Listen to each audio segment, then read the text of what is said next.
According to recent data from Yahoo Finance, roughly 6% of Americans aged 55 to 64 have over $500,000 saved in their 401k. This stat gets shared everywhere. Financial websites highlight it, advisors reference it, and it creates an immediate anxiety for anyone approaching retirement who has less than $500,000 saved. That number seems definitive and scientific. I mean, only 6% have enough saved, which means that 94% of Americans are headed towards retirement disaster, right? This stat has become one of the most fear-inducing numbers in retirement planning, and it makes countless pre-retirees believe that they are dramatically underprepared regardless of their actual financial situation. But this creates a fundamentally misleading picture of retirement readiness that causes unnecessary panic.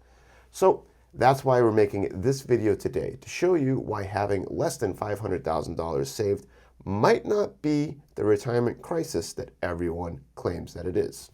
Let's get right into it. So, John, what's the impact that this survey from Yahoo Finance has on people who are nearing retirement? I imagine that it's got to be pretty psychologically throwing people for a loop. You know, the real world impact can be profound to our clients. Oftentimes we're seeing people who are seeing these headlines, and then what they're doing is they're taking a look at themselves and where they are compared to the average American. So they start to look at the big picture number where the headlines suggest that they should be versus where maybe they are. And that puts people in a state of anxiety or nervousness, and they're not looking at their particular situation in general, but they're looking at a big number idea. Yeah, it almost like paralyzes them. These are people that could potentially retire 5 to 7 years earlier, but they seem to be, again, like psychologically paralyzed because they read these headlines that you're just discussing. So like, what's behind this anxiety? Like what's causing people to see these arbitrary numbers and actually think that they need to achieve them? So this anxiety typically leads to one or two problematic outcomes.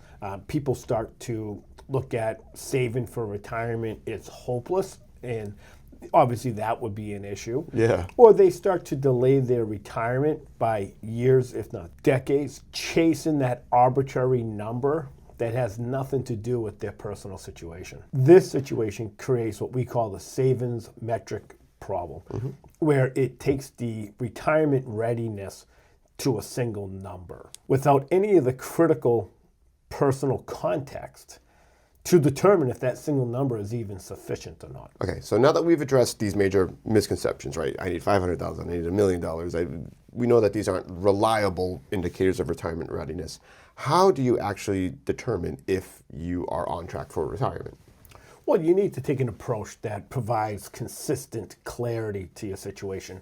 All too often, we're too in tune to what is the big number that the headlines say that we have to save in order to retire, versus taking a more personalized look at it and saying, what am I spending in my retirement, and what do I need my money to generate for me, and look at it from your personal situation and what you need to derive from your money.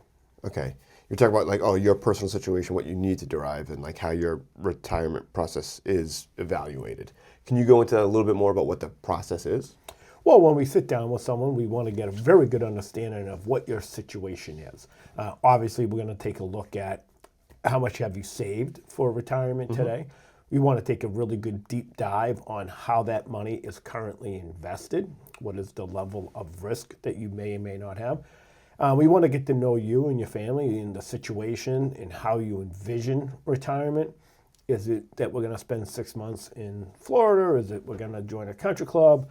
How do we envision our retirement? And we really want to get a really good idea of what are we spending today? What are we going to project that we want to spend in our retirement based on our goals and how we envision retirement? And then we want to look at, where's your income coming from? Are you fortunate enough that you're going to get a pension? Are you turning on Social Security? When is the right time to turn on Social Security? So we want to get a really good solid idea of where your income's going to come from and what you're spending. And then where there's a shortfall, that is what we need to come from your portfolio. And we call that the portfolio income number. That number, the PIN, is how much your portfolio is going to have to generate for you in your retirement years. That's perfect. So instead of I always think of like the version I think or the example you've given before, like, oh, everyone's got to wear a size 10 sneaker, right? Like, retirement is this number. Like, oh no, everyone should be wearing size 10 sneakers. Like, well, no, that's not the right fit for everyone. What's the right fit is the right fit for you. And you just touched upon this, like kind of that calculation through your portfolio income needs number. And just to recap that again and make sure that we have this right for everyone watching, how do you calculate your portfolio income needs number? So we're going to take a look at your guaranteed income, Okay. Social Security, your pension, any type of income that you might have, rental income, and then what we're going to take a look at is what your spending is. And then if there's a shortfall there, that is what's going to determine your portfolio income number. Okay. So first you discussed guaranteed income, and that's, you said like pension, Social Security. Would rental income fall into that? Like housing rental? It's rental income is money that we're counting on a monthly basis. You may have a bad tenant in there or so, but it's money that you can count on a monthly basis. You can always fix that problem, right? Yeah. The second thing you mentioned was sustainable investment income, which is an important part of that formula as well. And that's money that you're pulling out of your retirement portfolio? Yes, so that's the shortfall that you have in your needs, income needs, that's going to be derived from your portfolio. So we'll set up a systematic monthly withdrawal system, which accounts to take it from, taxes, inflation, and so forth. There's a lot of different factors in there, but there's a shortfall, and we have to backfill that shortfall with a monthly distribution to the client. I went out of order there. The second thing we should have discussed in that is your expenses, right? And that includes everything, including housing, personal expenses, entertainment, groceries, all of that gets included? Haircuts, everything. Everything you spend. We don't really care what you spend your money on. We want to get an idea of how much are you spending. And you've worked all these years not to just pay the bills. You want to enjoy retirement, take vacations, and go out to nice restaurants and weekend getaways. And I think that's important because you notice, like, you don't care what people spend their money on because it's their money, and a financial advisor isn't there to judge what you're spending your money on. You're literally just helping them figure out this formula. Hey, your guaranteed income, whatever your portfolio needs are, and then you need to make sure that your portfolio income can withstand that, right? Yeah, you want to make sure that your portfolio is established in such a way that it can deliver that rate of return. And then that kind of takes us into the risk tolerance and how the money's invested and so forth. But yeah, we want to make sure that your portfolio is set up in a way to derive that monthly paycheck to you. And that's what kind of sets you up into the next step of the 365 retirement process, which is that framework, right? You find out, okay, now that we've figured out what your portfolio income needs are, you're either going to, again, got to work longer or, take less money if you know that you're going to be in that shortfall. You don't have enough income or portfolio income to cover what that's got to be.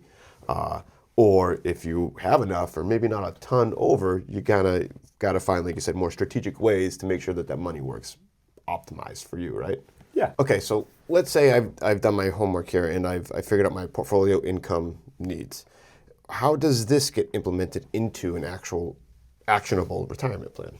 Well, at that point in time, we'll sit down, design a financial plan for you, take a look at what your situation is, how you envision retirement, what your portfolio income needs are, where's the shortfall.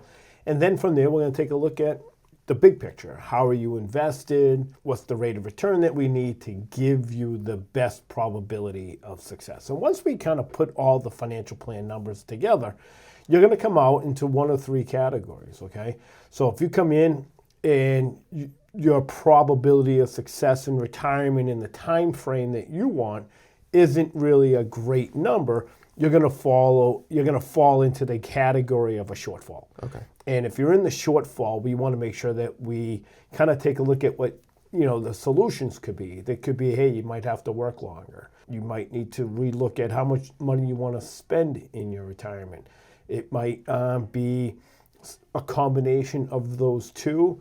Or it might be like, hey, I got to save more in my retirement year. So we want to take a look at what those situations are in the shortfall. If your probability of success is in a really strong position and you're on the right path and we can sustain a distribution to you throughout your lifetime, now we want to get into like, how do we strengthen this retirement? How do we give you the best retirement possible? Okay. And then some of those things that we look at will be Social Security time and maybe pension time or the options of those pensions. portfolio, risk tolerance, and positions inside there. So we're going to take a look at those things. And then if your numbers are really good, we're going to really try to sharpen everything throughout the time. And that's, Roth conversion, tax planning, charitable gifting, setting up the estate so that the heirs get everything in the minimal amount of taxes as possible. I like that how, again, once you understand what your portfolio income needs number, that kind of leads you into, like, you're going to have one of these three frameworks. It's not like a guessing game, like, I guess I could do it. It's going to say, hey, you're going to be in one of these three frameworks, which is really going to set the stage for what we're going to prioritize as the action steps for building the rest of your retirement plan. Correct. And improving that probability of success. Let's take this a step further. I know that you had met with someone last week or 2 weeks ago now, that you kind of wanted to go over a situation, someone that thought that they needed the $500,000 that this article says, but after you kind of walked through the situation, you helped them understand that that wasn't necessarily what they needed for retirement. Okay.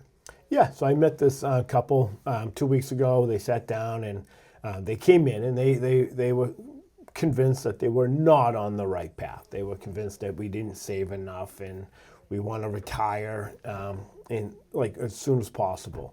And they were concerned. They were nervous. You can tell they were a little squeamish about where they stood. And they're 61 years old.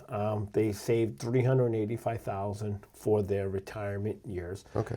They spend about $3,800 per month, and that $3,800 provides everything they need, including health care. And between their pension and their Social Security, that guaranteed income was $2,400 per month, just under $2,500. Okay. So when we looked at those numbers, their guaranteed income took care of about 65% of their income needs. Yeah. Okay, so we felt like, all right, we might be on the right path here. So they're short, $1,300 per month. When we did a deep dive into their portfolio and we came up with an investment plan, so to say, we understood that we needed to just withdraw 4% from their portfolio on an annual basis to set them up so that they can retire.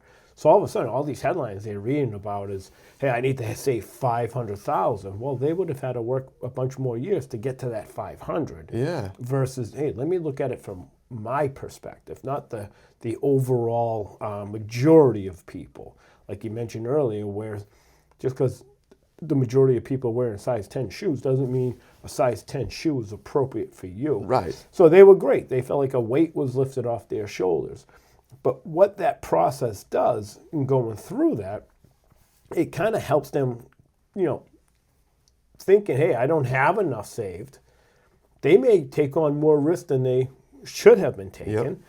Or during volatile times, they might have went way conservative, trying to protect and hoard what they had, right? And that could be the wrong decision. So they made the right decision by sitting down with someone, taking a look at what their situation is, and now they understand, like, hey, we're on the right path. We can retire if we want to because it works for us, and we took a look at our situation. This hits like three things. It's, again, you're inverting, so it's not like, again, some random number like the article says, oh, you need 500,000 or 10 extra salary or whatever that number is. It's you're taking a look and mathematically figuring out what that number is that you need in order to sustain retirement. Correct. What that also then does is it, again, takes that weight off your shoulder. Like you said, 61 years old, they only have 385 saved. Oh, I'm over $100,000 away and I want to retire in 4 or 5 years. Like, it's going to be impossible. And it almost makes it feel daunting to even continuing to save at that point, because what's the point? But then there's the going back on what you were just talking about, where it's like, now not only are they more comfortable with their situation because that weight has been lifted, they can now actually work to optimize their portfolio and make sure that their assets are allocated in a certain way. So that way, when certain things happen in the world, whatever we have going on, they're more prepared and they're not going to be as reactionary towards that because they have that plan and they're working with someone that's able to keep educating them on, hey, if this happens, then this will happen. Or you don't have to worry about this because, let's say the market drops 20%. That doesn't mean your portfolio is going to drop 20%. Yeah, we have that plan in place that allows you to be disciplined in those volatile times and in uncertain times. So having that plan in place allows you to be disciplined. It's perfect. I love it. John, thank you so much for going over the situation and giving us a detailed outlook on what, again, that formula looks like and how it actually can play out in a real life scenario. My pleasure. Awesome. And now that you understand why this savings stat isn't as alarming as it seems, you can approach your retirement planning with much greater confidence. And if you want more personalized help for optimizing your retirement plan, click on the link below and fill out our complimentary questionnaire. Once you complete it, one of the partners here will send you a personalized video giving you actionable advice moving forward. Until next time, take care.